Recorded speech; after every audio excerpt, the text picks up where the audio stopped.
7h05, vamos lá. Então, começando a nossa palestra de hoje. Mais uma vez, boa noite a todos, sejam bem-vindos à quarta palestra dessa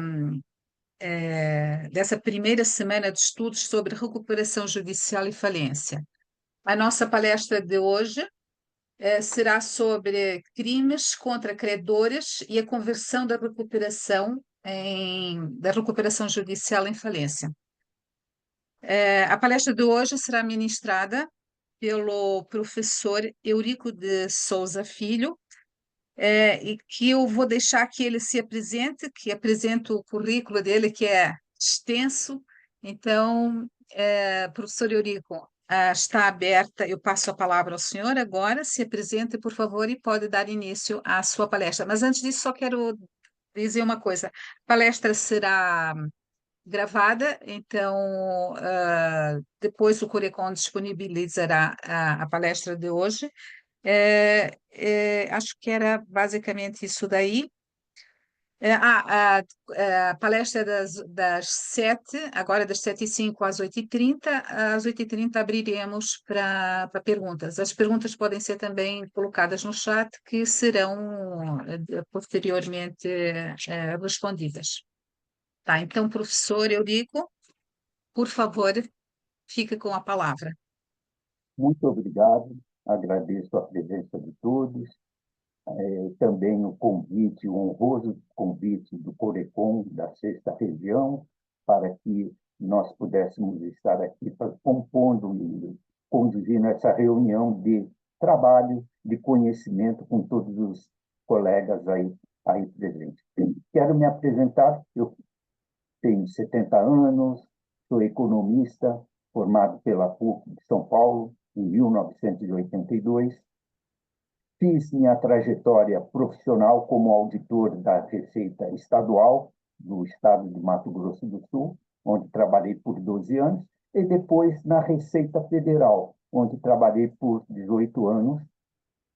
E então a minha formação de economista deu-me base para trilhar uma carreira pública, e eu me orgulho e estou muito feliz por ter escolhido a profissão de economista, né?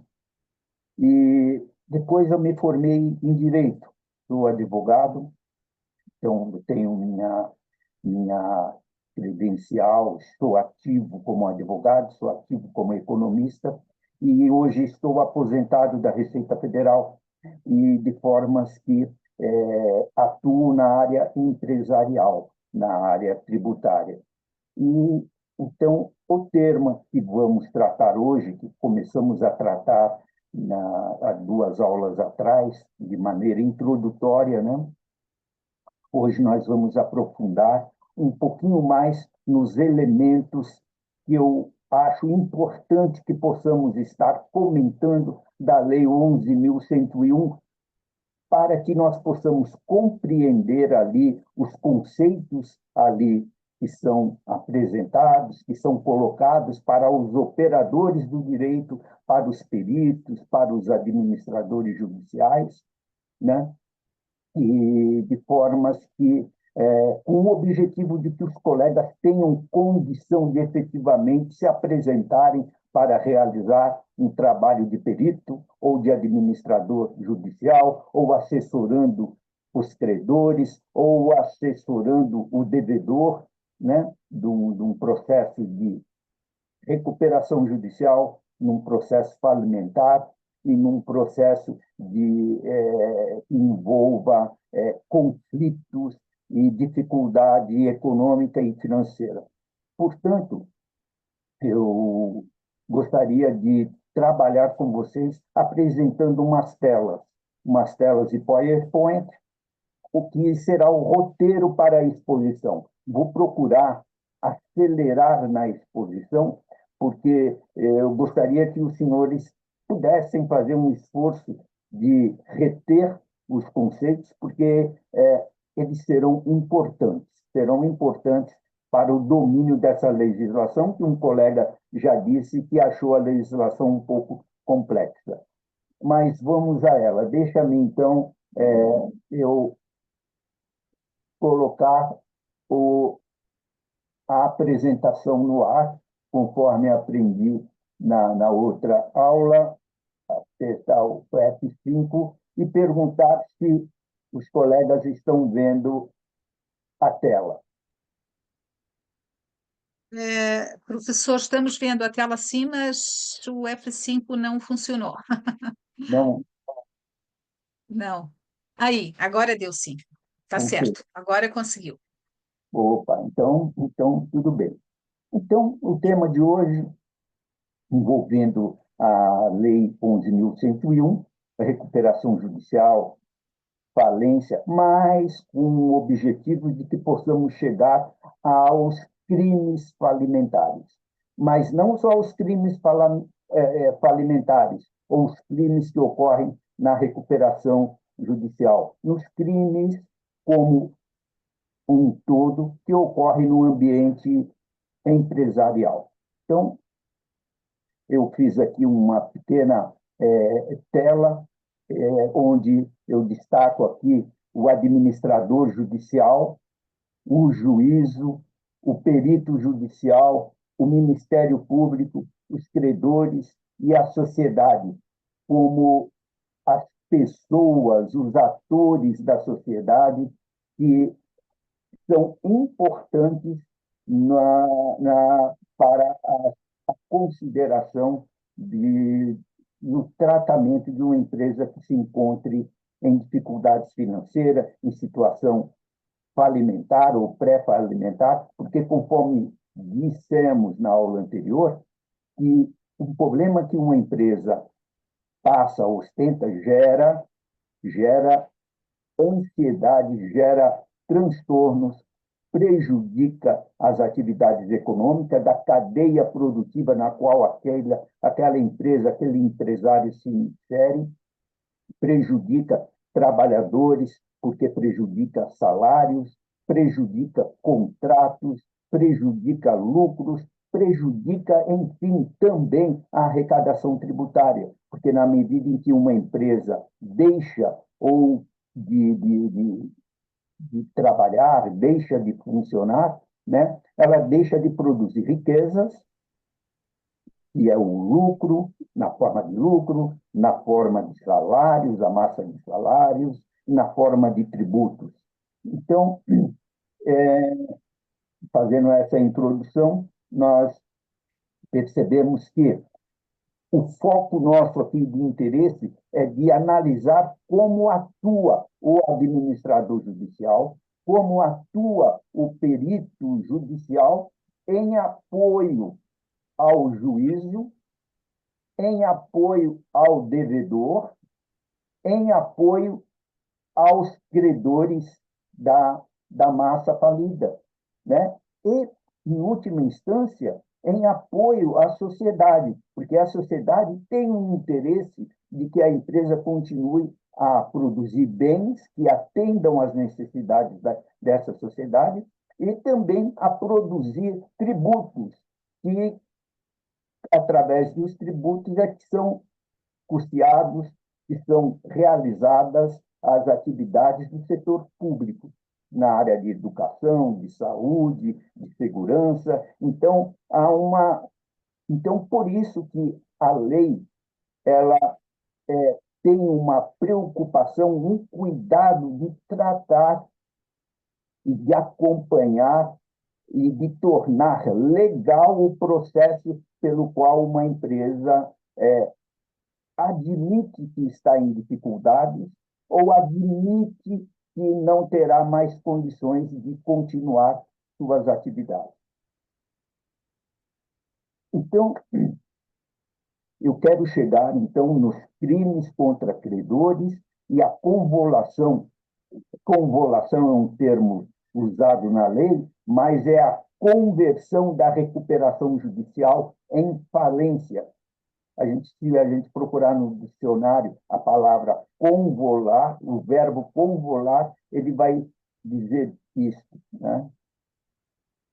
Então, conforme eu disse, as empresas elas nos brindam ou proporcionam lucros, empregos, salários, produtos, bens e serviços, tributos, proporcionando uma gama de atividades, operações e negócios que asseguram a estabilidade das relações econômicas, sociais, gerando crescimento e desenvolvimento econômico. Esse é o pilar que está, vamos dizer assim, enunciado no artigo 1º da Constituição Federal do Brasil. E aí eu digo que o ambiente econômico e empresarial legalmente organizado para a produção e distribuição de bens, serviços e riqueza, promotores do crescimento e do desenvolvimento econômico e social, né?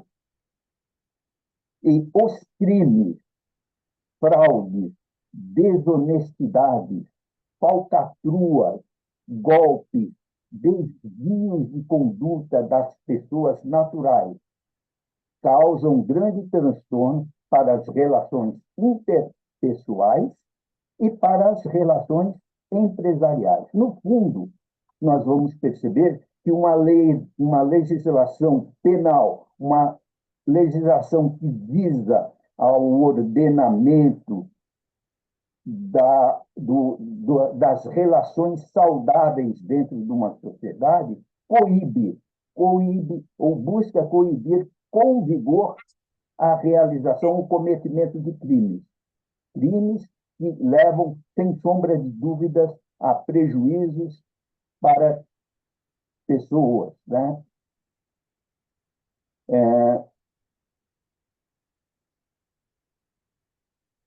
Então, além dos crimes, né, conforme nós vimos na aula passada, nós temos também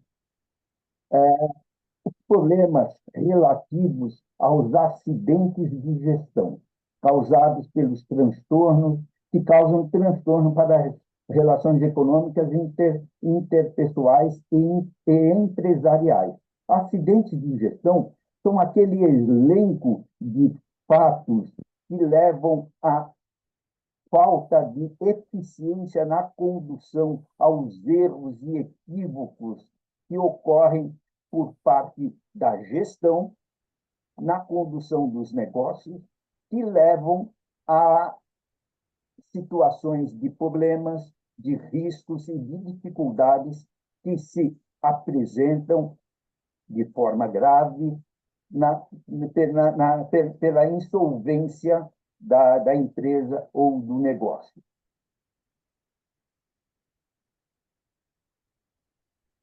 Então, aí nós precisamos saber e discutir um pouquinho melhor o que é crime. O que é crime? Por quê? Nós precisamos que os colegas administradores, os colegas economistas, contabilistas, também os advogados, e isso é uma temática mais própria para o advogado, mas as outras categorias profissionais que são eleitas para o trabalho pericial e para o trabalho de gestão de uma empresa em crise, né? Eles vão se deparar, para além dos problemas de gestão, com os crimes. E crime nós precisamos conceituar, para que no relatório do perito, para no relatório do administrador judicial, ele possa fazer constar esta dimensão de fatos e de eventos que ele constatar e que ele tem autoridade, não só autoridade, mas obrigação de relatar ao juízo. Mas ele deve fazer isso de maneira correta, de maneira adequada, conseguindo trabalhar o conceito jurídico da definição de crime. E aí nós vamos passar pela consideração a seguir. Crime doloso. Nós temos o crime por culpa. Nós temos o crime, ele se divide em crime por culpa ou crime com dolo. E o crime por culpa ele é um crime que, depois que a gente compreender o crime doloso, fica mais fácil a gente compreender o crime por culpa, porque a gente compreende numa linha só.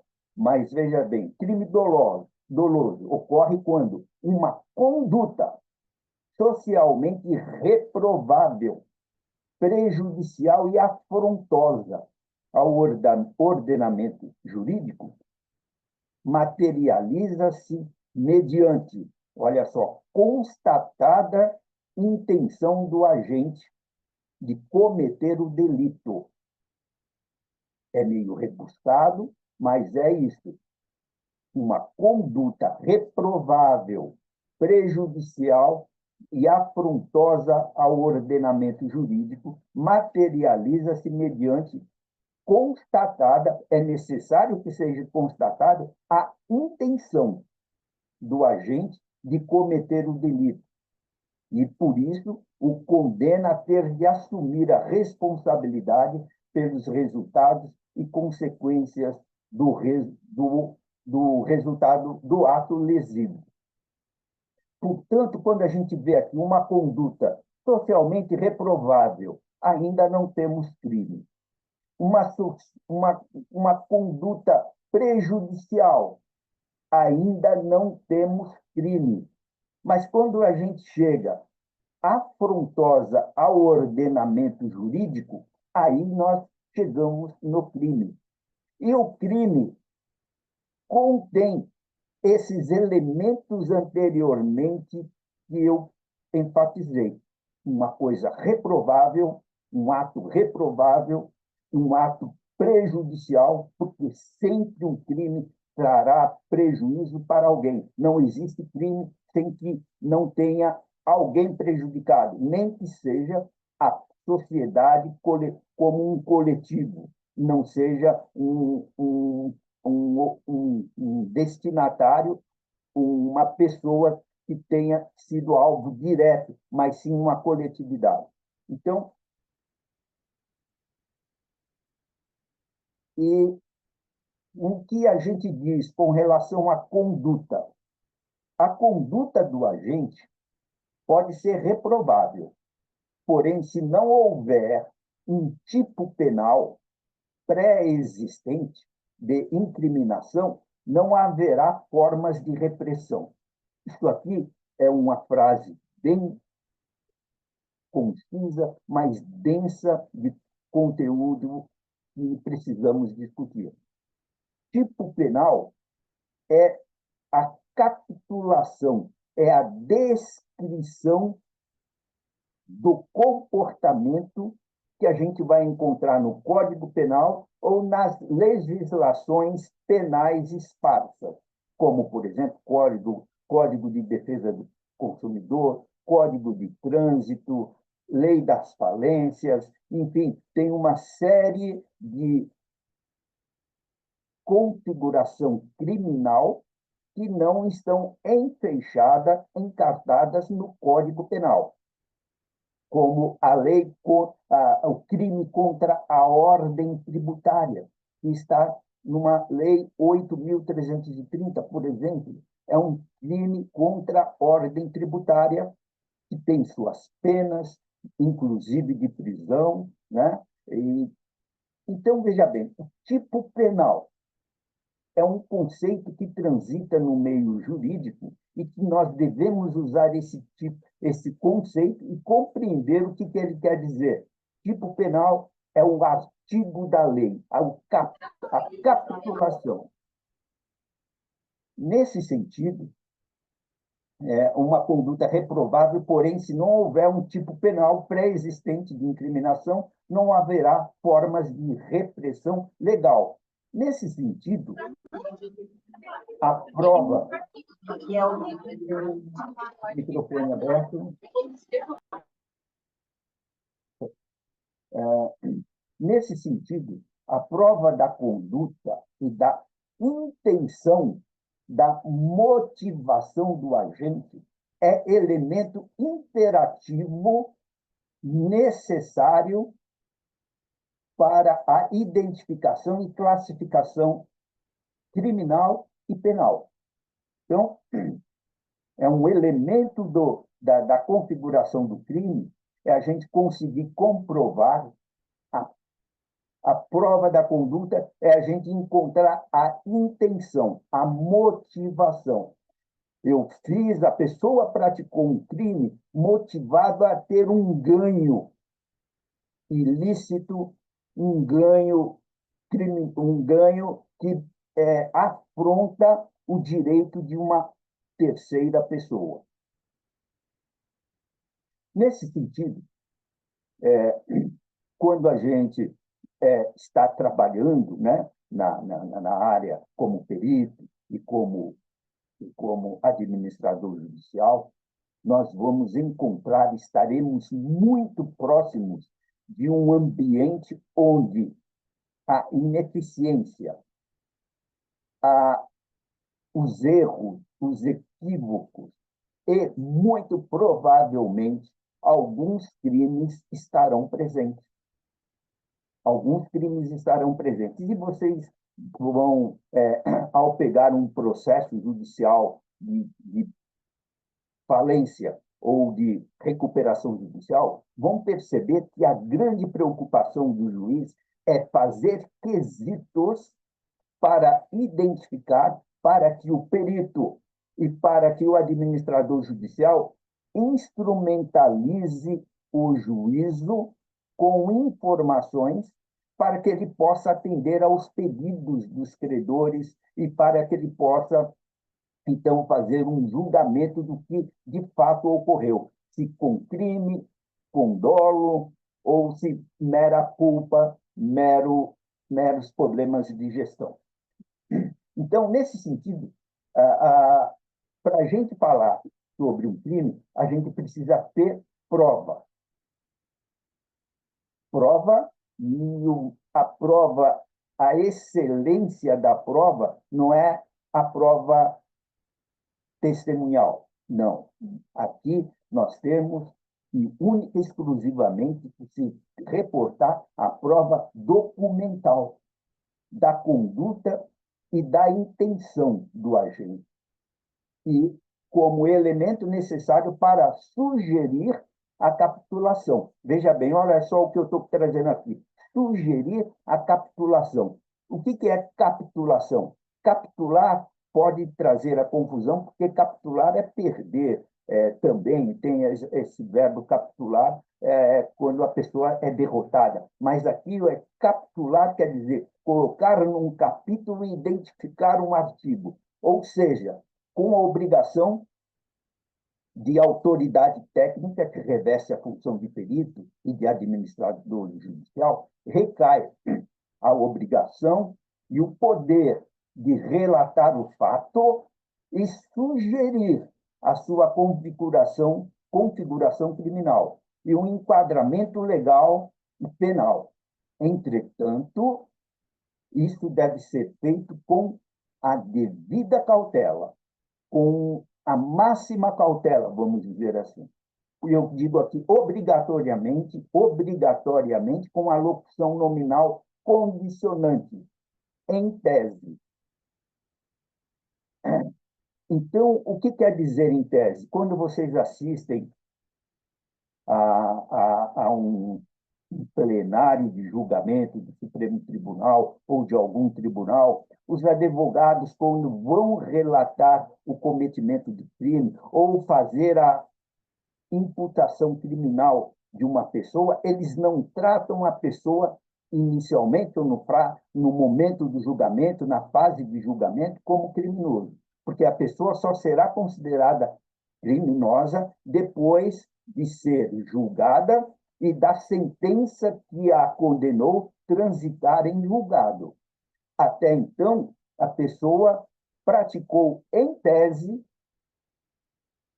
o crime, por esse cuidado constitucional de não julgar ninguém condenado antes do devido processo legal. Então, sempre quando for acusar, com provas, mencionem que, em tese, a pessoa teria incidido em tais artigos conferindo ali as condutas que esses artigos relatam e se essas condutas relatadas se amoldam ao fato que foi constatado e praticado por, pelo perito, né?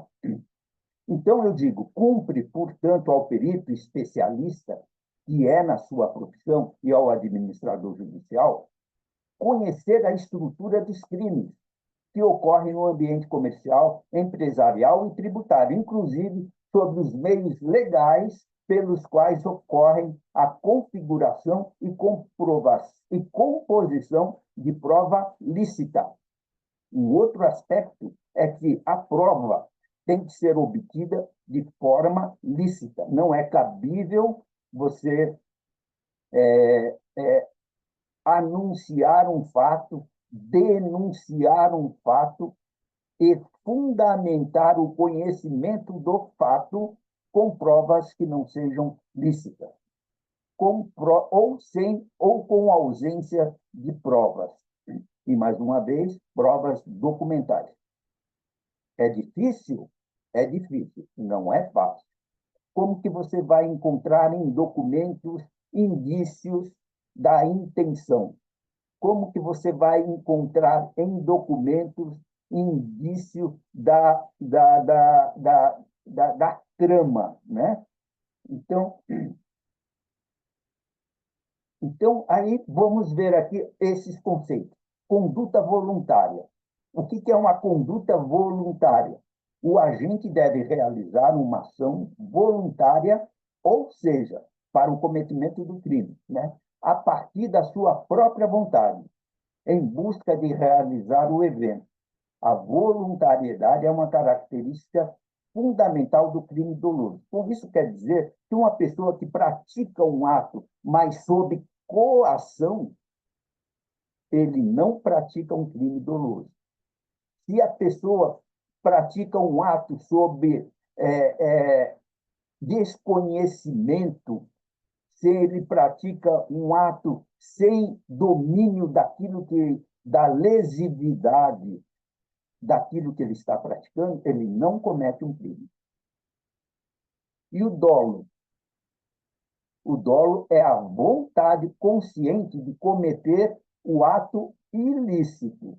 O agente age com a intenção de realizar a conduta que sabe ter configuração criminosa. E o resultado, na hora que a gente une os três elementos, conduta voluntária, o dolo, que é a vontade, conduta voluntária, vou reafirmar, a pessoa faz, sabe, querendo fazer. E o dolo, ele tem a consciência do crime. E o resultado previsível. Por previsível, o agente deve ter a previsibilidade de que a sua conduta resultará num crime que vai prejudicar um terceiro e beneficiá-lo. Vai beneficiar a ele ou em proveito de um terceiro. Tá? Então, agora, dentre as mais preocupantes perturbações ao ambiente de negócio, temos que compreender e resolver aquelas de natureza criminosa. Nós sabemos resolver aquelas de natureza de gestão, porque a técnica de economista, de administrador, de contador que os senhores têm, possibilita conhecer os problemas naturais de gestão.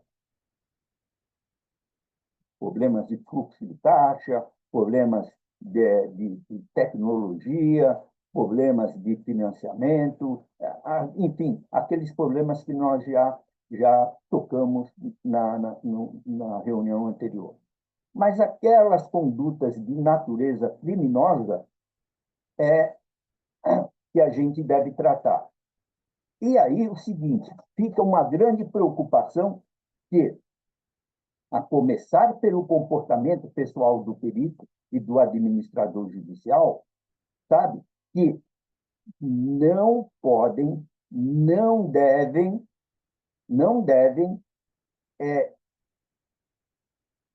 deixar de ter cautelas necessárias de distanciamento, de técnica, de comportamento pessoal, tá? Para que ele seja capaz e autônomo para identificar esses fatos e relatar esses fatos.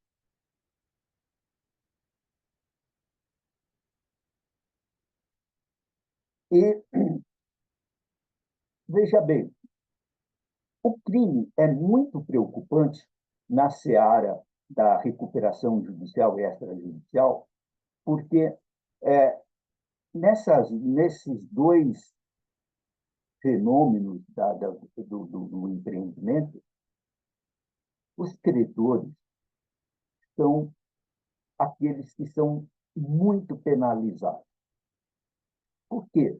E aí, vamos explicar, a lei de falência e de recuperação concede, vamos dizer, em tese, privilégios e garantias, concede às empresas em dificuldades, vamos dizer assim, condições especiais para a sua recuperação.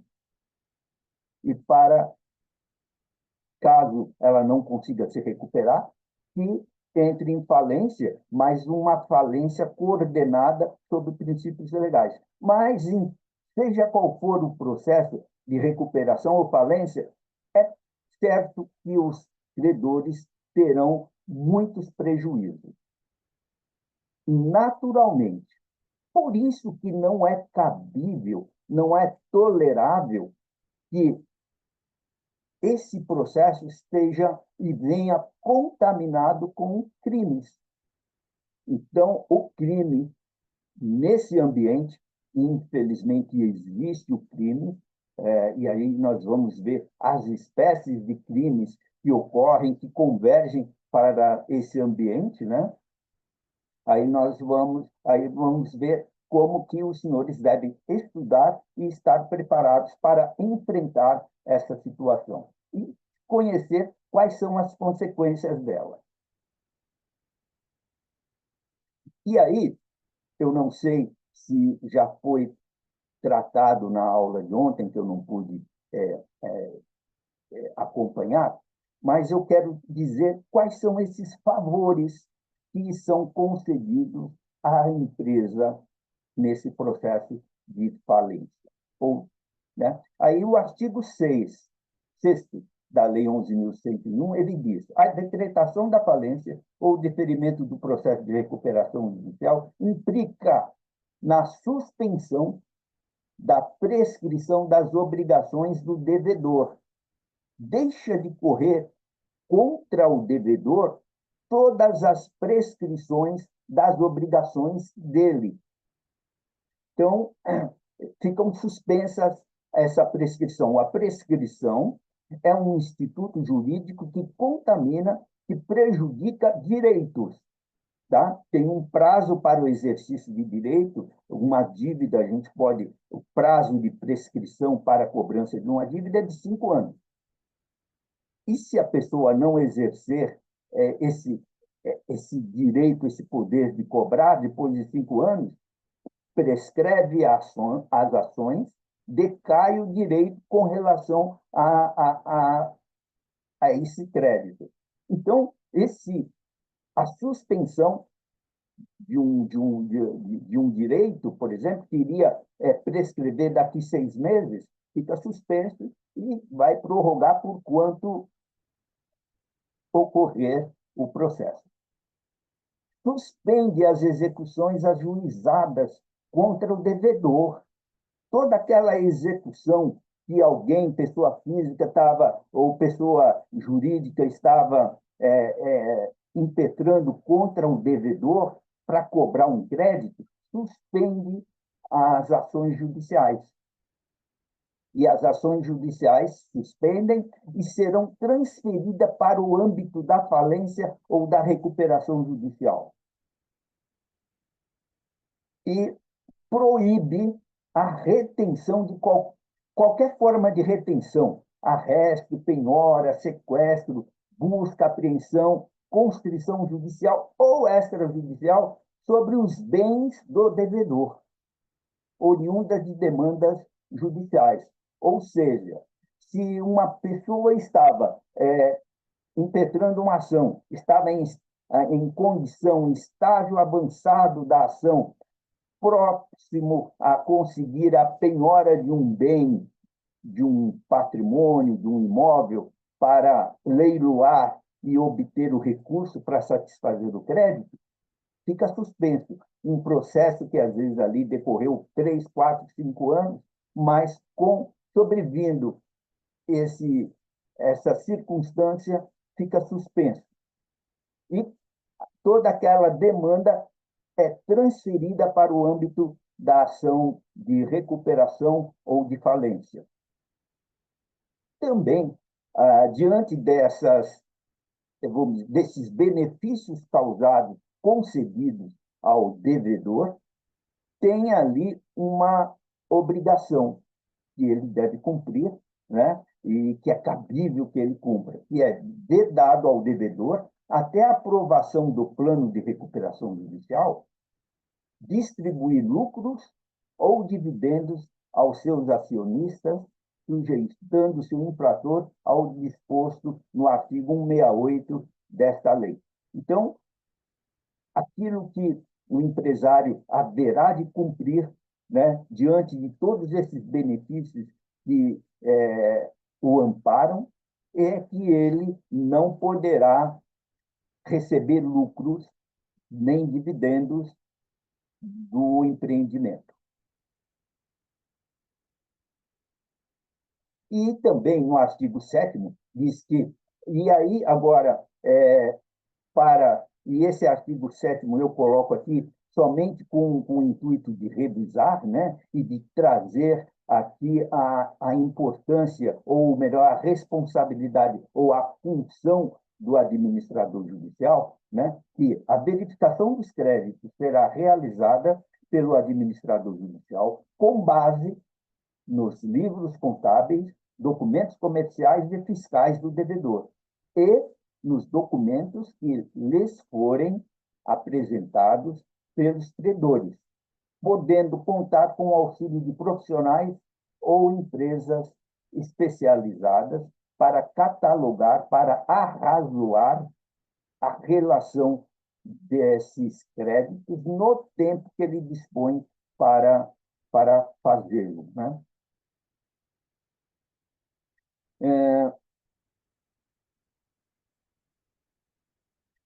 E o artigo 8º diz que no prazo de 10 dias, contado da publicação da relação referida no artigo 7º desta lei, o comitê, qualquer credor, o devedor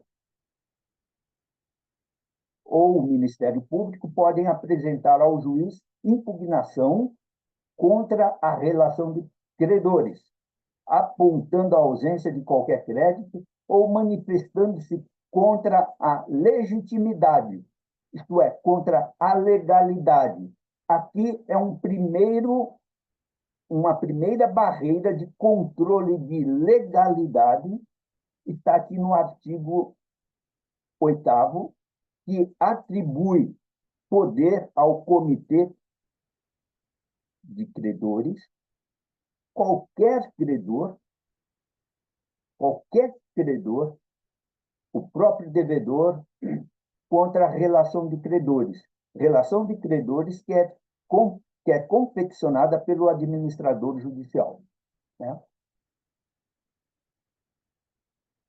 E aqui uma responsabilidade, o administrador judicial será responsável pela consolidação do quadro geral de credores a ser homologado pelo juiz, com base na relação dos credores a que se refere o artigo 7º, que lemos agora há pouco, dessa lei, e nas decisões proferidas nas impugnações oferecidas.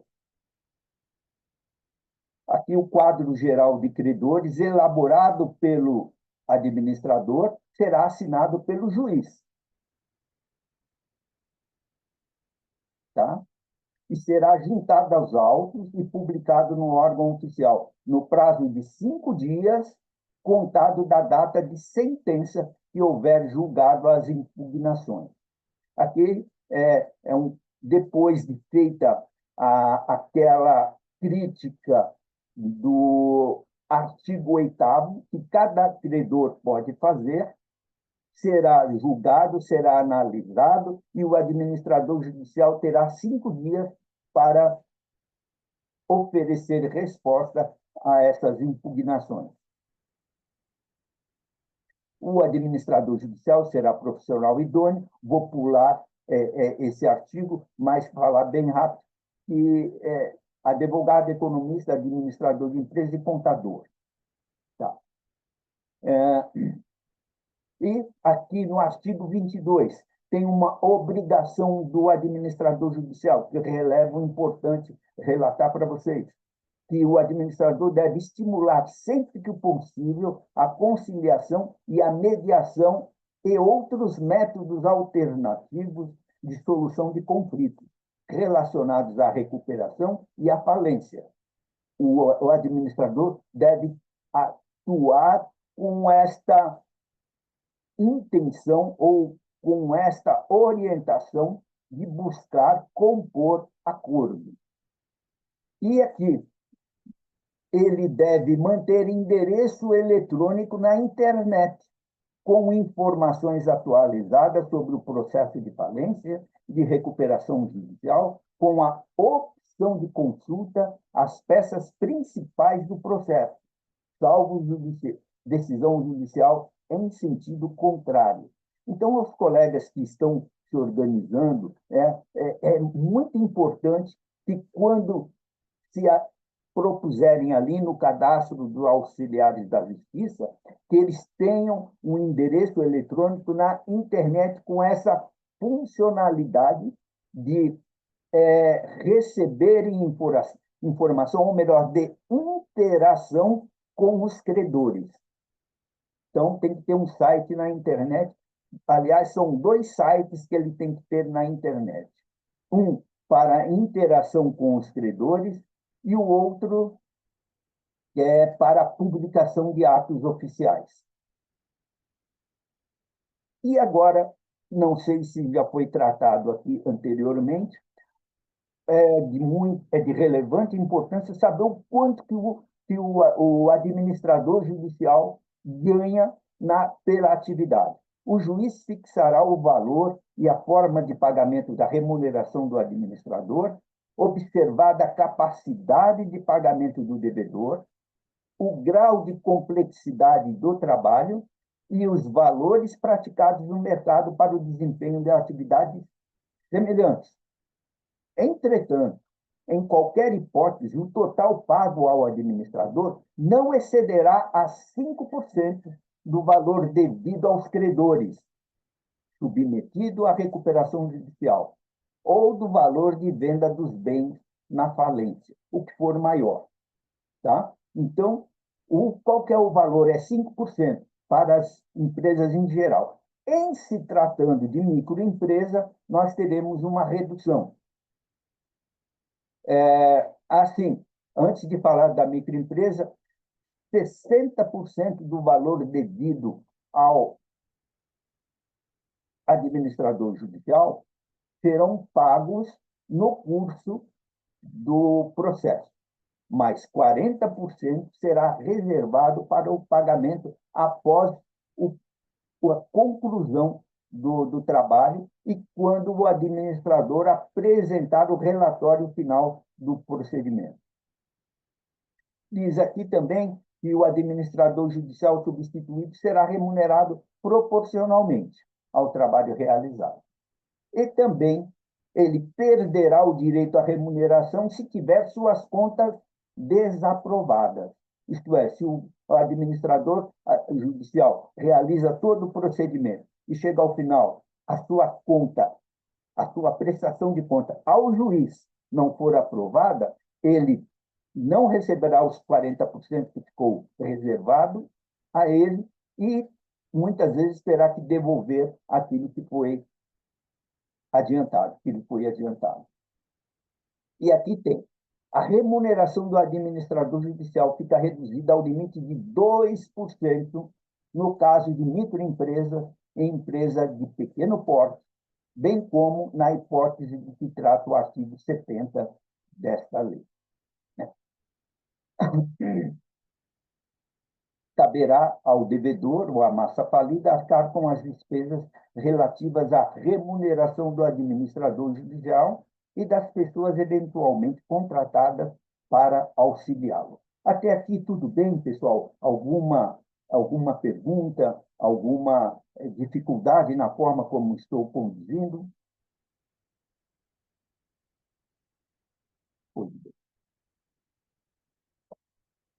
Bom, então, aqui no artigo 26, diz da composição do comitê de credores, que tem aqui 4 participantes, né? Um representante dos credores trabalhistas, dos credores de créditos com garantias reais e, e uma inovação da lei de 2020 com os credores, a classe dos representantes das microempresas e empresas de pequeno porte. Aqui tem, no artigo 27, as atribuições do Comitê de Credores.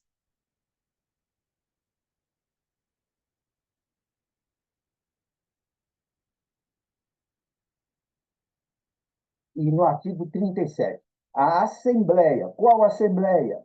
A Assembleia de Credores será presidida pelo administrador judicial e designará um secretário dentre os credores presentes na reunião.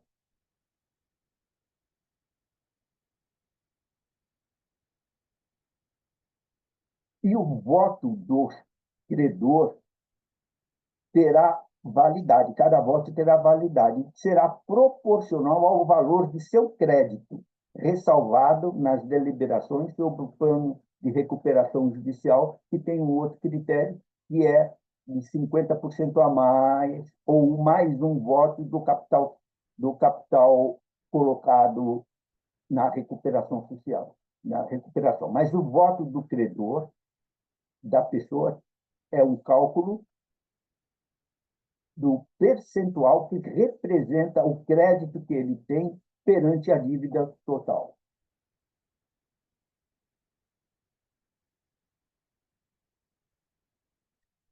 O plano de recuperação será apresentado pelo devedor em juízo no prazo improrrogável de 60 dias da publicação da decisão que deferiu o processamento da recuperação judicial, sob pena de convolução em falência. E o laudo econômico financeiro e de avaliação dos bens e ativos do devedor, subscrito por profissional legalmente habilitado ou empresa especializada. É aqui onde a gente vai ver a importância e onde os colegas economistas devem lutar por preservar o seu mercado de trabalho, que está aqui expressamente consignado no texto do artigo 51, parágrafo, inciso 3º, né, da Lei 11.101. E está aqui no artigo 55 que qualquer credor poderá manifestar ao juiz sua objeção ao plano de recuperação judicial, no prazo de 30 dias, contado da publicação da relação de credores. Então, nesse aspecto, é muito democrática e dá voz ao credor minoritário ou aquele credor mais com crédito, com menor crédito. Dá voz a todos aqui.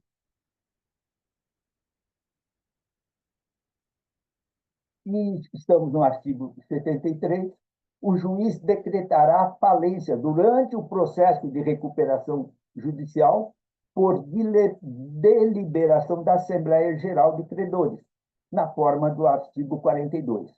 Então, veja bem, num primeiro momento, o credor formaliza, pede a recuperação judicial, conquista todos aqueles benefícios, né, inclusive de prorrogação de dívida, abatimento de dívidas, congelamento das suas obrigações, mas ele tem que apresentar um plano de recuperação judicial. Esse plano de recuperação judicial é apresentado aos credores, que, se aprovado, implementa os procedimentos da recuperação. Mas, a qualquer momento, a comissão de credores pode deliberar por revogar ou de apresentar um plano de recuperação alternativo.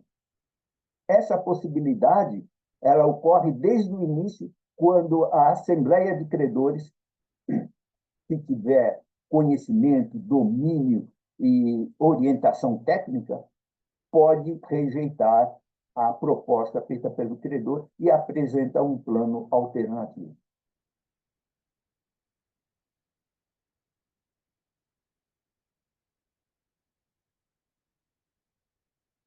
E aqui, a classificação dos créditos. Olha, estamos avançando bem, estamos quase chegando no ponto onde será interessante a gente tratar, que é a questão dos crimes. A classificação dos créditos na falência obedece à seguinte ordem: créditos derivados da legislação trabalhista, limitados até 150 salários mínimos. O que extrapolar a 150 salários mínimos, ele vai lá para uma categoria abaixo de classificação de crédito. Tá? Os créditos gravados com direito real de garantia, o que é isso? São aqueles créditos que a pessoa obteve, o devedor obteve, mas ele garantiu a dívida com a penhora de um imóvel, de um veículo, de um equipamento. Então, uma garantia real, aquele crédito que não é somente um crédito quirografário. Isto é, o que é um crédito quirografário? É um crédito que está lastreado somente em documento, uma nota promissória, uma duplicata, enfim, algum título de negócio, né? Então, título com direito real de garantia até o valor do bem garantido, os créditos tributários, os créditos quirografários,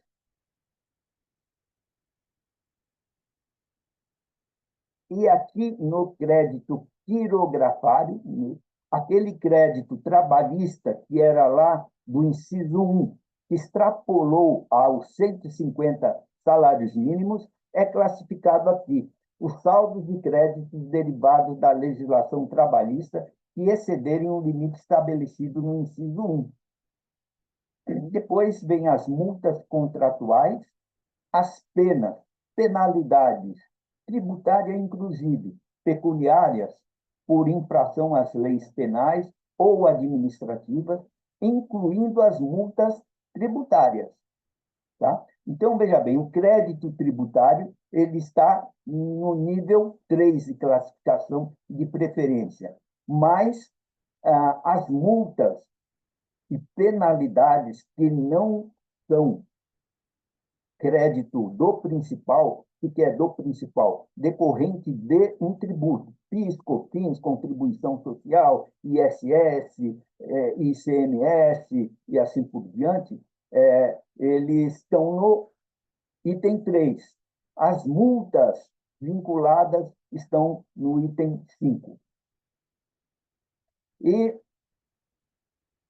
os créditos subordinados, que são aqui créditos sem garantias reais, são créditos com relação a sócios, são sócios que emprestou dinheiro para a empresa, né? E, de alguma maneira, a empresa lhe deve alguma obrigação, esse crédito fica classificado lá no item 6. E no item 7, os juros vencidos após a decretação da falência. Muito raro que sobre dinheiro para arcar com esse tipo de dívida. E na aula passada, um colega perguntou sobre uma natureza de crédito, né? Eu respondi sobre os créditos extraconcursais. Créditos extraconcursais são créditos que não se submetem à falência ou àquela classificação. São créditos prioritários, que são pagos antes de todos os créditos. Por quê? São créditos decorrentes e ocorridos depois, ou que a empresa se tornou devedora depois da decretação da falência ou da recuperação judicial. E aqui consta, e ainda bem, no 84 e a linha ID, a remuneração devida ao administrador judicial e aos seus auxiliares, aos reembolsos devidos aos membros do comitê de credores, mas o importante é que a remuneração devida ao administrador judicial é classificada como crédito, como dívida extraconcursal.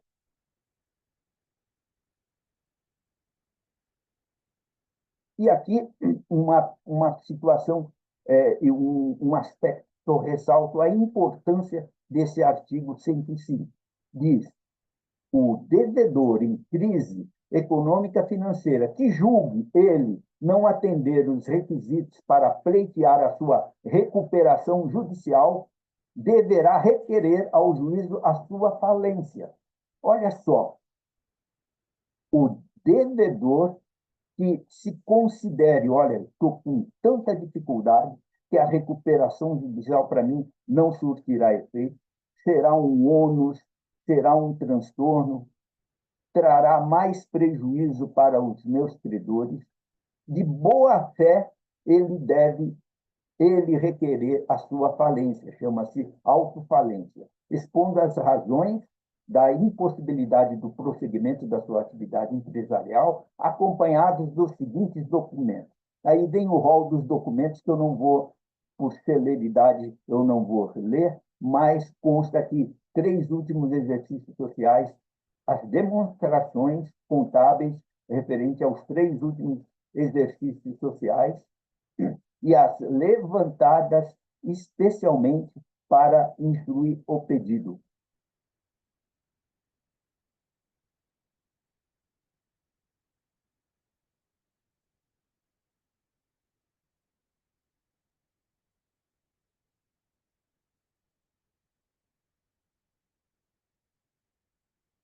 Então,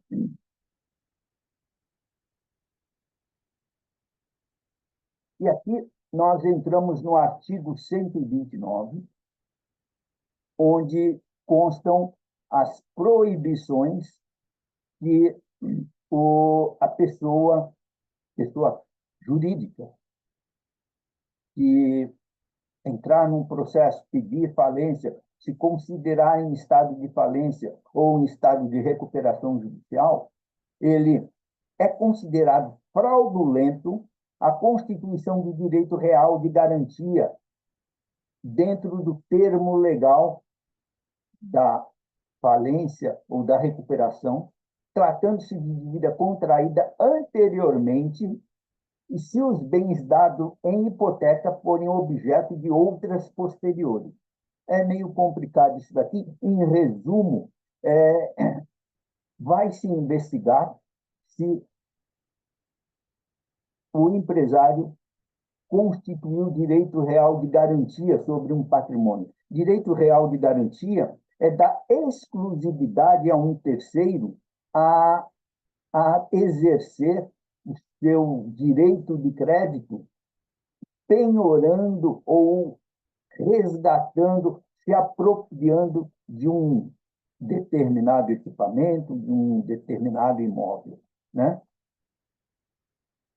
Aqui tem a prática a título gratuito, é muito evidente, a renúncia à herança ou ao legado até 2 anos antes da decretação de falência, a venda ou transferência de estabelecimento feita sem o consentimento expresso e o pagamento de todos os credores, o registro de direitos reais de transferência de propriedade entre vivos, enfim, aqui são, no artigo 129, vamos encontrar aqui as proibições ou aquelas práticas que serão consideradas como suspeitas, vedadas de serem praticadas pelo devedor. E diz que esses atos forem praticados, serão considerados como nulos e revogáveis. E diz aqui o artigo 130, são revogáveis os atos praticados com a intenção de prejudicar credores, provando-se o conluio fraudulento entre o devedor e o terceiro, que com ele contratar e o efetivo prejuízo sofrido pela massa falida. E tem uma ação que é a ação de revogação, que no direito é chamada de revocatória, que revoga, né? De que trata o artigo 130. A ação revocatória, de que trata, deverá ser proposta pelo administrador judicial por qualquer credor ou pelo Ministério Público, no prazo de 3 anos contados da decretação da falência. Vejam bem, isso é extremamente importante. Todos aqueles atos cometidos pelo devedor que levantarem a suspeição, ou melhor, que se enquadrarem dentro destas proibições, serão revogados, tá? E os negócios serão considerados como nulos, e o terceiro que se envolveu nesta negociação será um terceiro de boa-fé, ele perderá o bem, perderá o objeto que ele negociou, perderá os valores, mas ele fica com direito de ação regressiva contra o devedor. Não sei se vocês compreenderam, tá? Então, veja bem, se fulano comprou ou realizou um bem com uma pessoa em recuperação judicial, ou um falido, comprando uma máquina ou um equipamento por um valor ali que interessou e o beneficiou, e esse negócio ficar dentro desses prazos de proibição, o negócio que ele fez, terceiro de boa-fé, poderá ser de má-fé. Se for considerado de má-fé, ele perde o direito de regresso. Se for considerado como de boa-fé, ele permanece com o direito de regresso para cobrar do devedor e não do cliente que pediu a revogação do ato.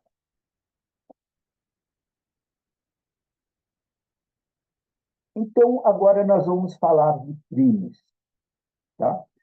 Vamos falar dos crimes que, propriamente dito, são 8 horas. Os crimes que permeiam o ambiente empresarial com muita frequência, infelizmente, é o de falsidade ideológica. É um crime que consiste em alterar a verdade de um documento, público ou privado.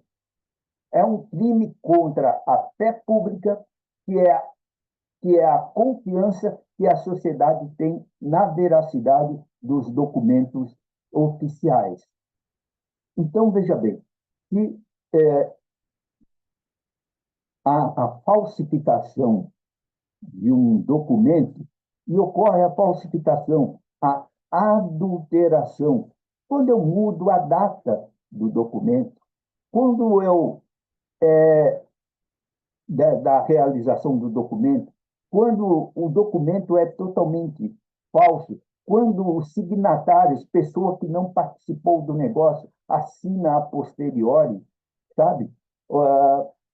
Quando eu altero termos que não contêm, que não continham no documento original. Então, isso é falsidade ideológica. É um crime que consiste em alterar a verdade e o conteúdo de um documento público ou privado. E aqui nós vamos entrar, então, nessa seara dos crimes, da falsidade ideológica, que se distingue da falsificação. A falsificação é quando um empresário ele confecciona um produto pirata, quando ele adultera um produto, como, por exemplo, adultera uma bebida, quando ocorre a adulteração de combustível.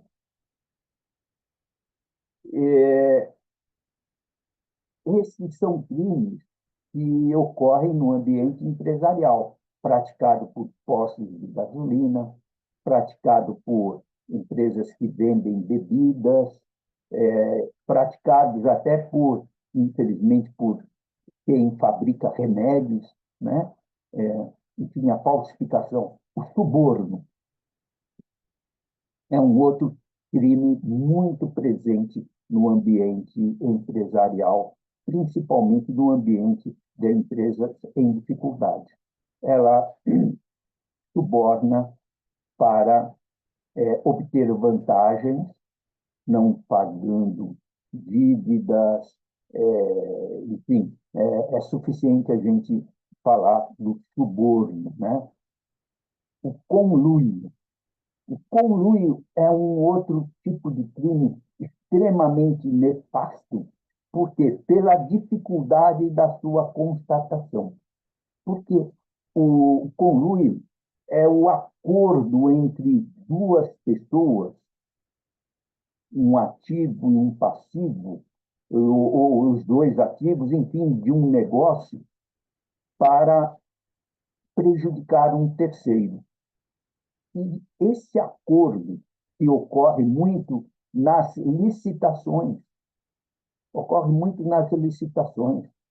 conluio, quando a pessoa quer ganhar ou procura ganhar a licitação, praticando um preço aviltante, mas com o compromisso de que o fiscal daquela licitação vá receber um produto adulterado, um produto falsificado, ou um produto que não atende às qualidades do edital, ou um produto que ocorre muito com um prazo de validade já exíguo, sabe? Muitas vezes os editais não de compra de produtos pelo setor público não colocam ali que o produto tem que vir com um prazo de validade mínimo de 2 anos, ou de 3 anos, ou de 6 meses. Chega um produto com um prazo de validade de 3 meses.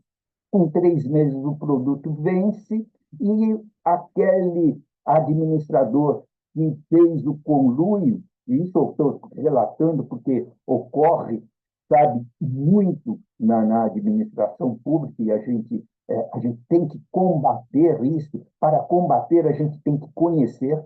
Eu sou um auditor da Receita Federal por 16 anos, 12 anos auditor da Receita do Estado, né? Então, a gente conhece muito dessas falcatruas.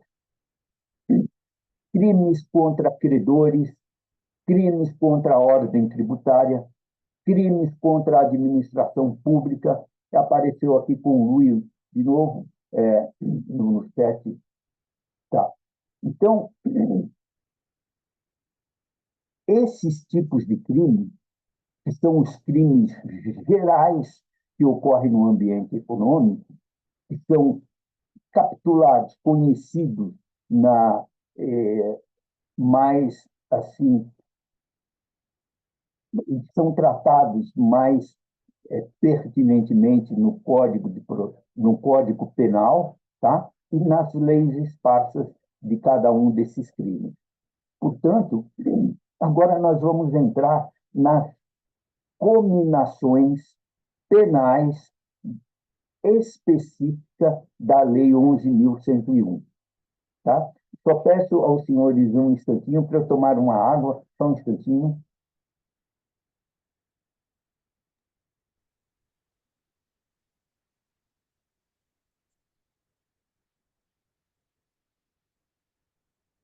E mudar aqui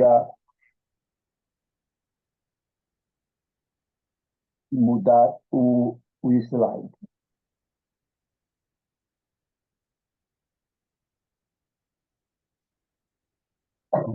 Então, meus amigos, são 20 horas e 15 minutos. Então, eu vou colocar para vocês e vou pedir para quem estiver com um computador em mãos que façam a busca da Lei 11.101 na internet, na página do Planalto, e veja o texto compilado, para que nós possamos acompanhar esse momento de exposição diretamente no texto da lei.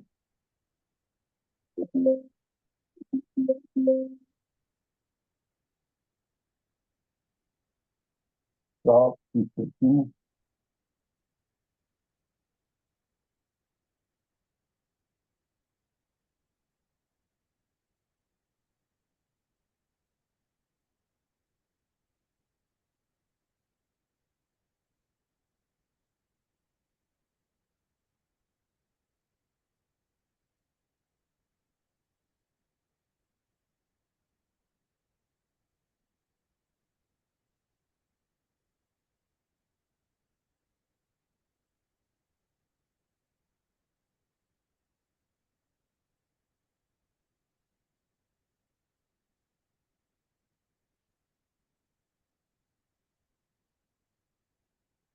Bom, eu peço apoio aqui às colegas da coordenação, que eu quero substituir a tela de exposição. Inês, em que você por favor. tá? Desculpe. Agora eu aperto Share aqui, né?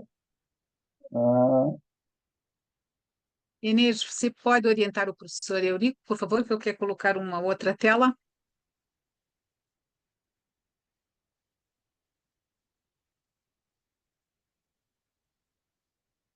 Espera, Inês? Opa, só um instante. Tá no Word essa tela? Não, ela está na internet aqui. Ah, Ou tá no. Deixa eu apertar o F5. acho que não vai. Porque ele tá no Word, daí ele não fica em apresentação, sabe? Vai ter que ir passando devagar.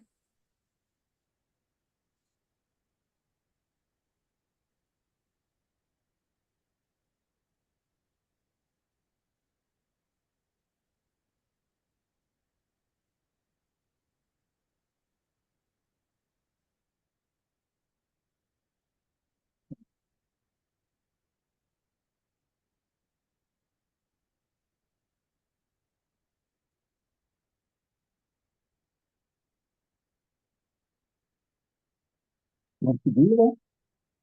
Tá aparecendo, só que ele não vai ficar no modo apresentação, né? Porque daí tinha que ser no PowerPoint, daí vai ter que deixar selecionado a parte que o professor for falando. Bom,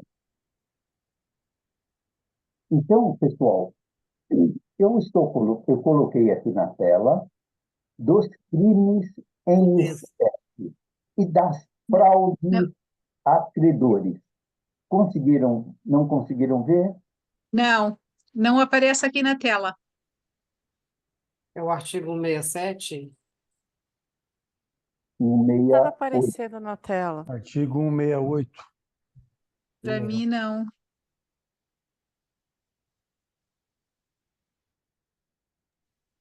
Poxa, achei. Chegou? Qual é o artigo? 168, 168. Tá. Sim, tá aparecendo em tela. Está aparecendo? Sim, para mim sim. Para mim, Então, não. quem não conseguir ver aqui na tela, pode, por favor, buscar na página do Planalto, pelo Google, né? A Lei 11.101.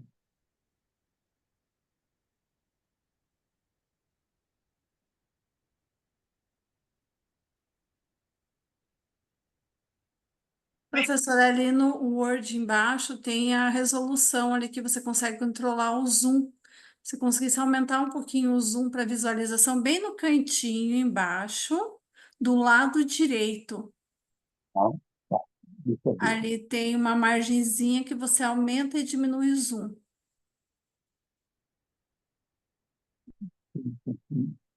Bem embaixo do lado direito. Aqui embaixo, do lado direito. More. Tem tipo uma reguinha ali, daí você consegue aumentar e diminuir o zoom.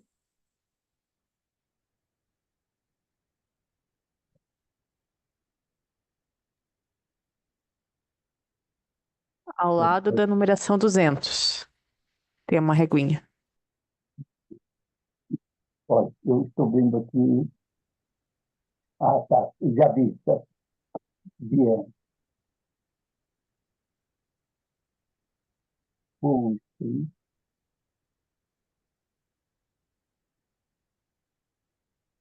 Poxa vida.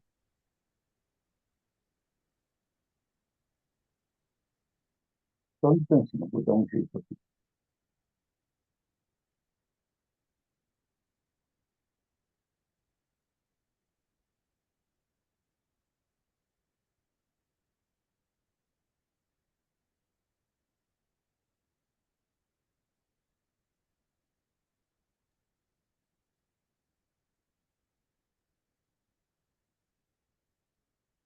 Não apareceu? Professor, acho que vai assim, a gente consegue enxergar ali, né? Que é um 68 praticar antes e depois a sentença que decretar a Sim, falência, né? sim. Olha, pessoal, então eu queria dizer para vocês que a legislação, ela é muito previsível e às vezes até ela é muito que óbvia, sabe? Mas tudo que obriga as pessoas, tudo aquilo vamos dizer assim, é composto num código legal de direito, ele precisa estar escrito, mesmo que seja muito óbvio. Mas veja bem, vamos lá.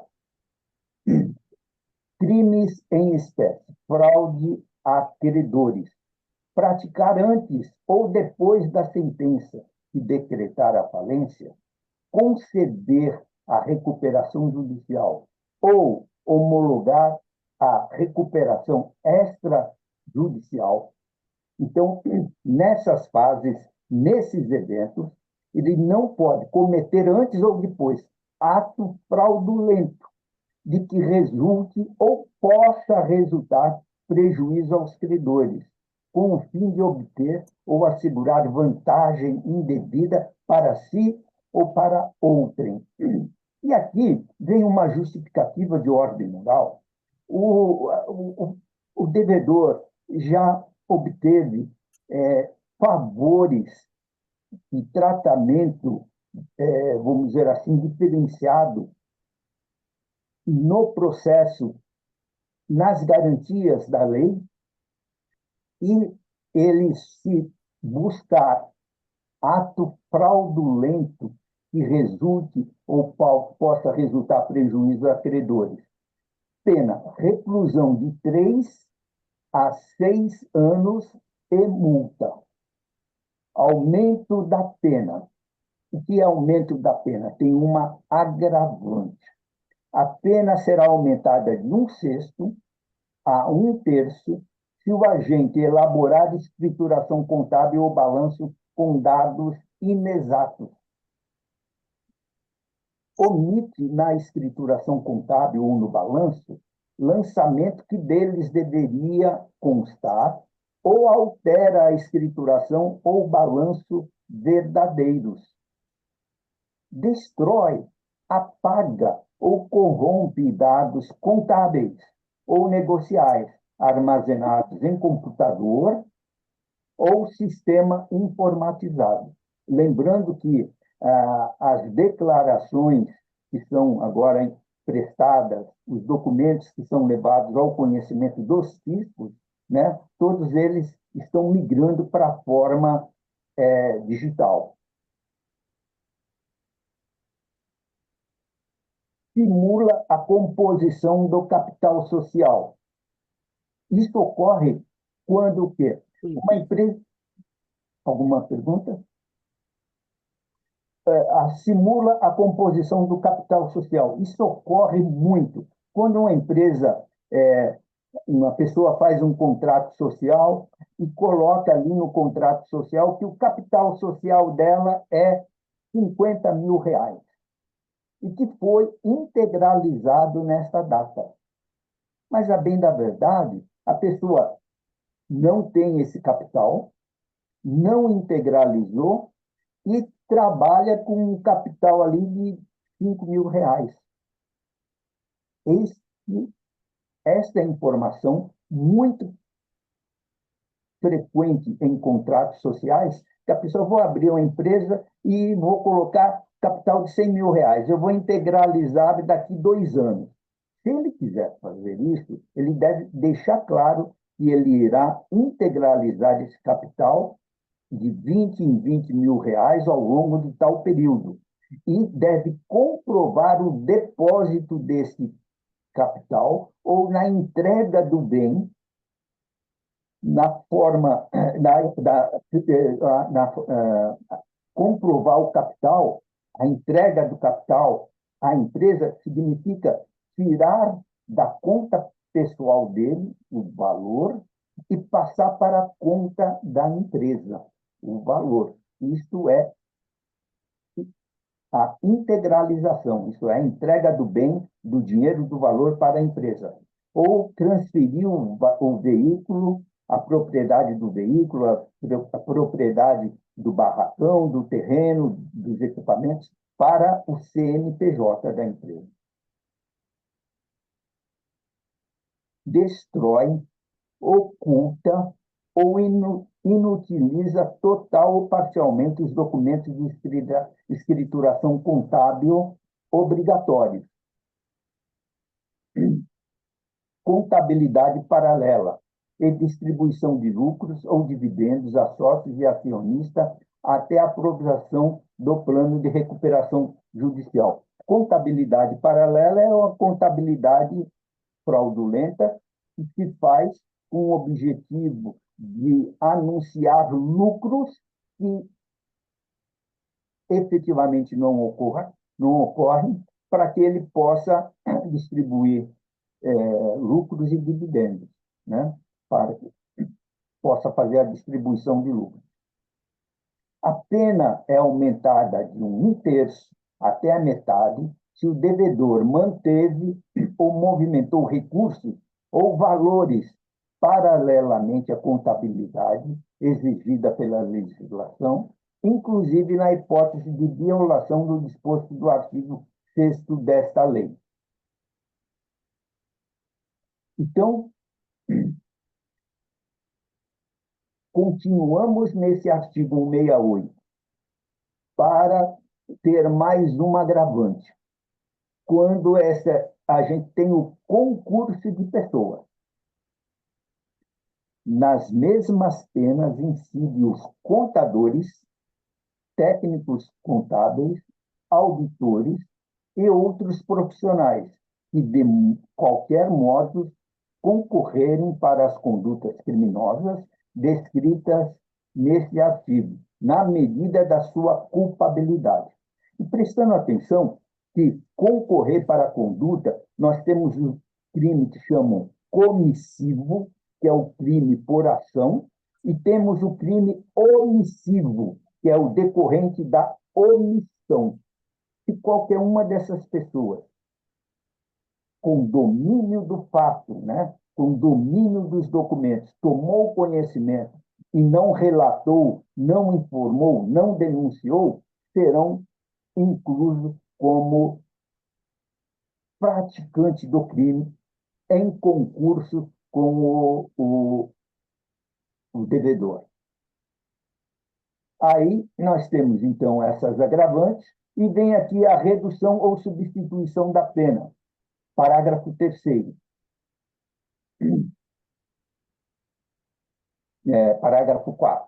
Tratando-se de falência de microempresa ou empresa de pequeno porte, e não se constatando prática habitual de conduta fraudulenta por parte do falido, poderá o juiz reduzir a pena de reclusão de 1/3 a 2/3 ou substituí-la pelas penas restritivas de direito, pela perdas de bens e valores ou pela prestação de serviço à comunidade ou entidade pública.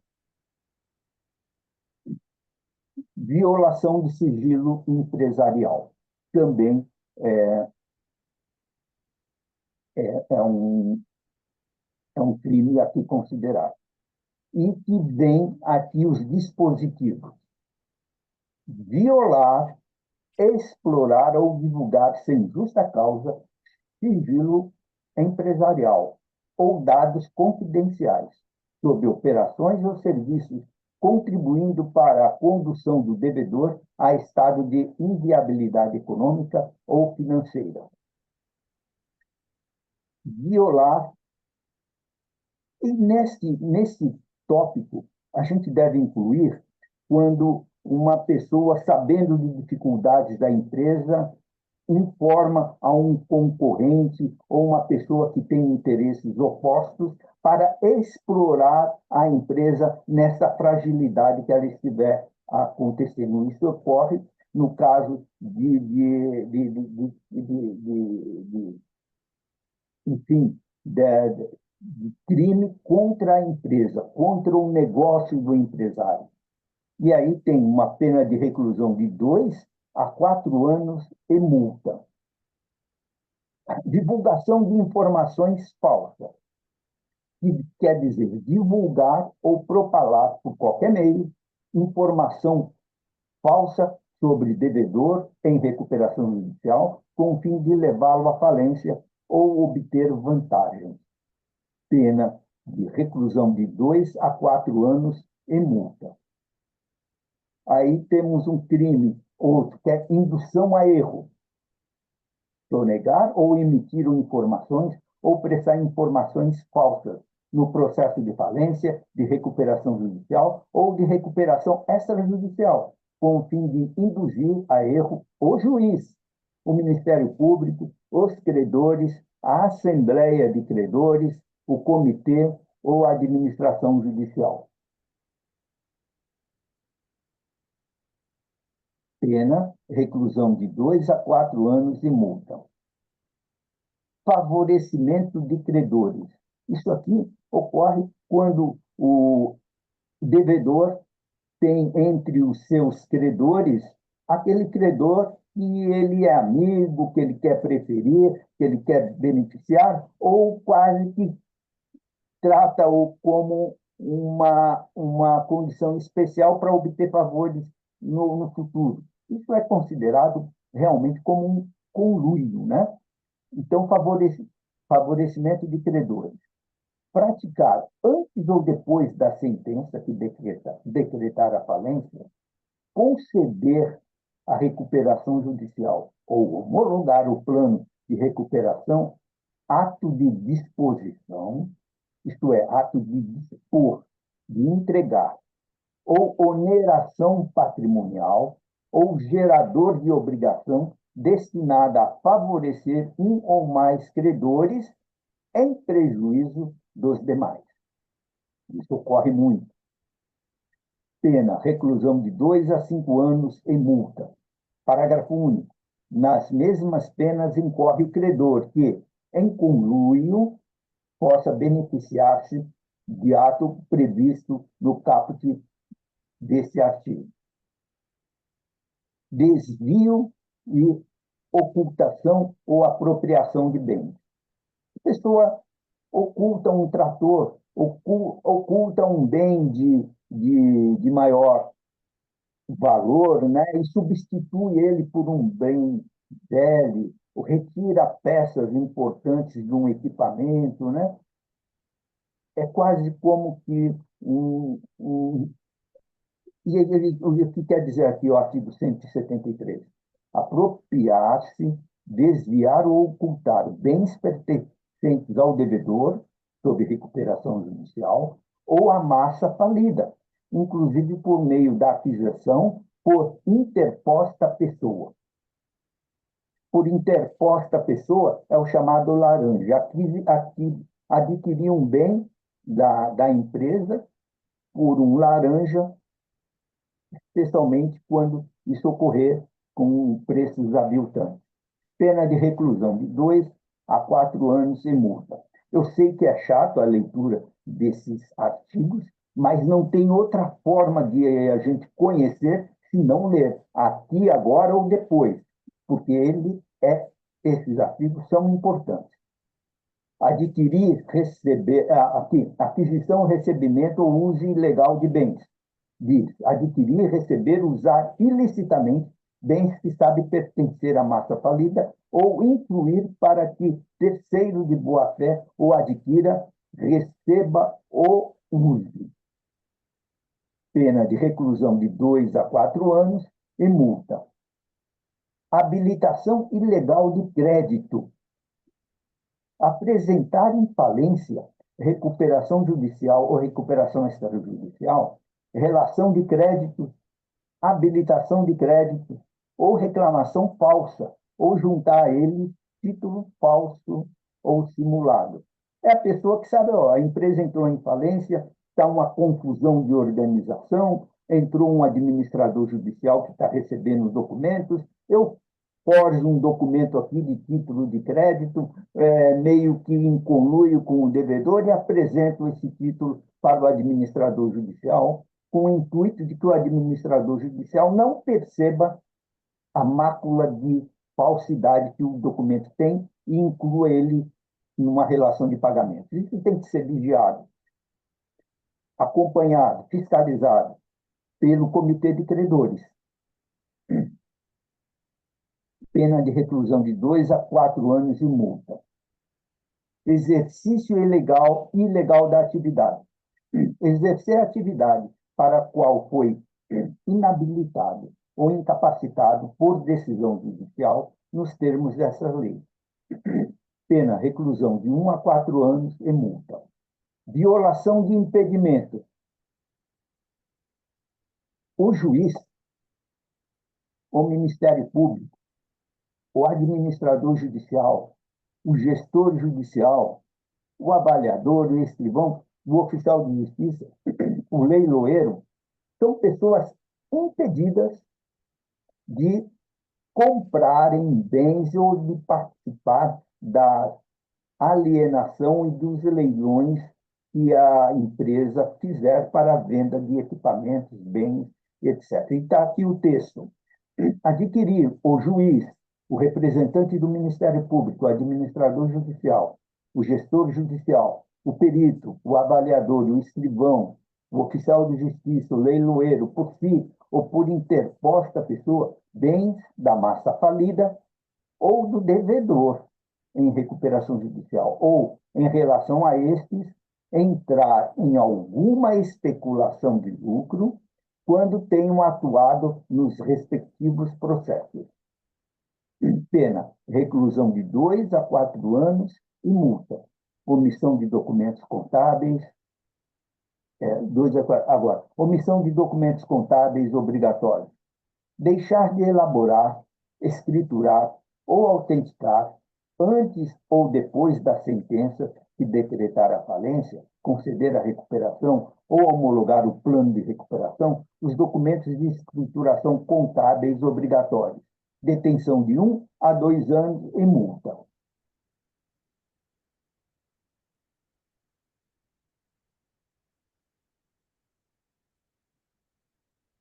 E, por último, aqui disposições comuns, né? Na falência, na recuperação judicial e na recuperação extrajudicial de sociedade, os seus sócios, diretores, gerentes e administradores e conselheiros de fato e de direito, bem como o administrador judicial, equiparam-se ao devedor ou falido para todos os efeitos penais decorrentes desta lei, na medida de sua culpabilidade. Então, meus amigos, esta forma de tratar o assunto, né? Eu avancei aqui, são 20 horas e 40 minutos, né? Então, eu gostaria de abrir agora um momento para que a gente possa, talvez, na existência de alguma dúvida, né? Poder receber perguntas e responder. Muito bem, então, por favor, quem quiser, se manifeste e pergunte ao professor Eurico sobre o tema de hoje. Fiquem à vontade.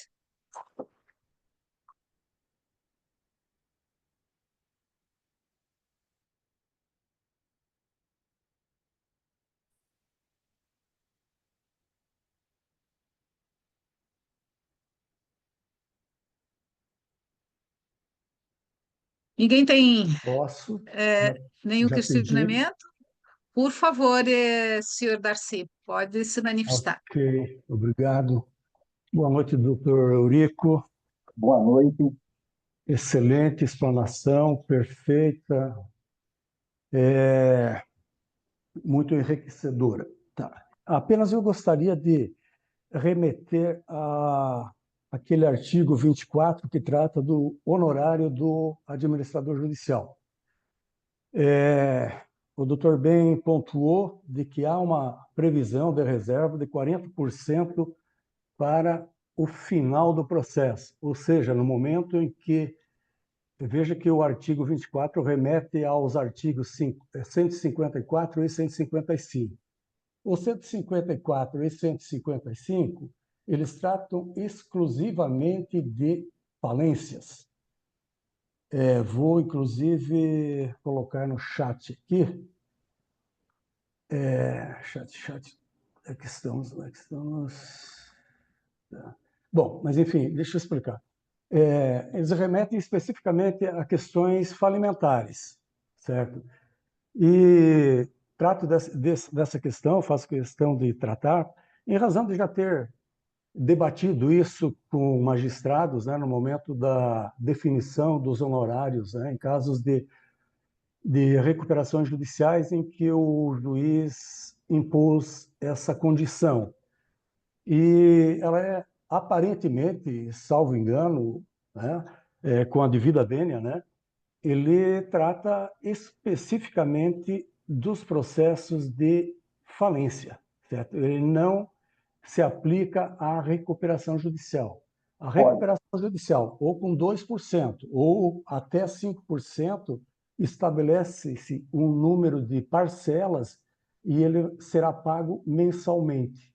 Já na questão da falência, ao se realizar o ativo e com a previsão dos artigos 83 e 84 para pagamento aos credores, certo? Aí, então, é que o administrador judicial passa a ter o seu direito a honorários, porém com uma reserva de 40% para que, no momento do cumprimento aos artigos 154 e 155, então, seja complementado com esses 40%, se homologado o seu relatório de prestação de contas.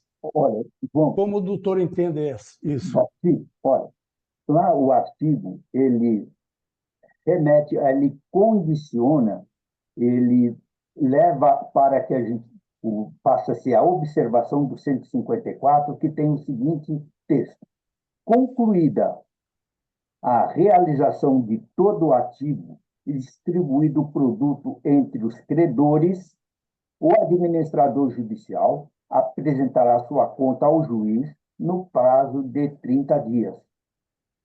Tá? Então, E este fato, esta etapa de atuação do administrador judicial, ela ocorre tanto na falência quanto na repercussão na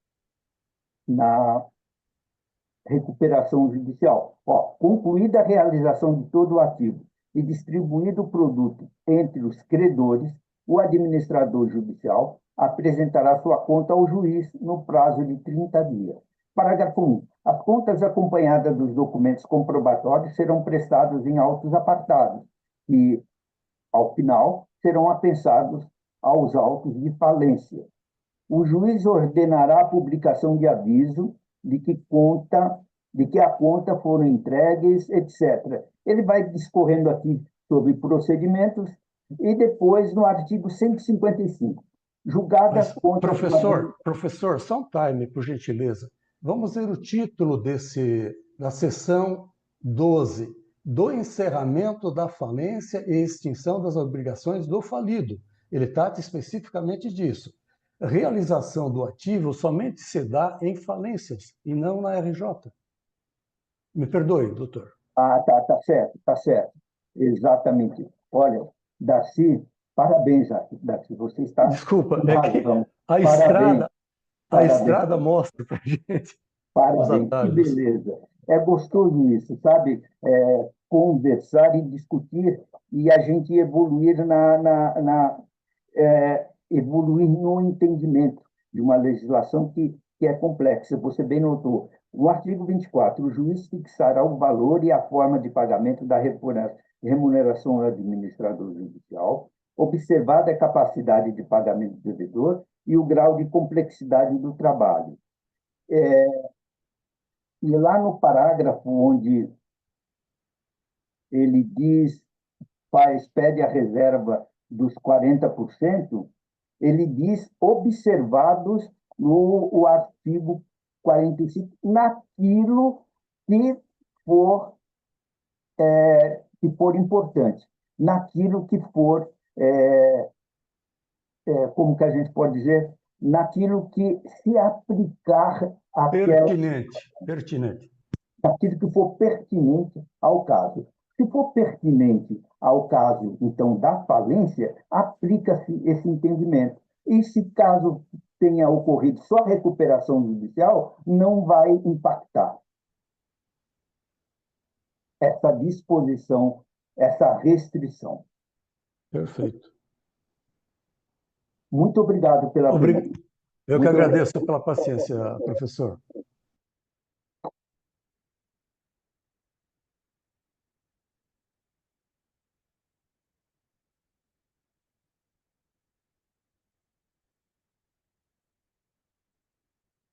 Alguma pergunta?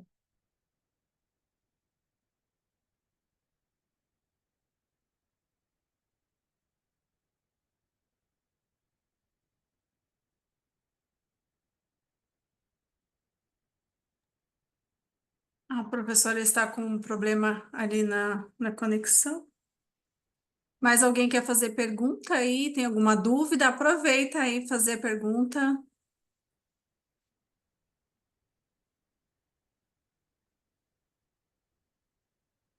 Bom, então, Encerramos por hoje, né? não havendo mais perguntas, né? Eu agradeço a paciência, reconheço que o tema é um tema, vamos dizer assim, não é muito palatável, porque trata-se de abordagem de lei, legislação, de crime, né?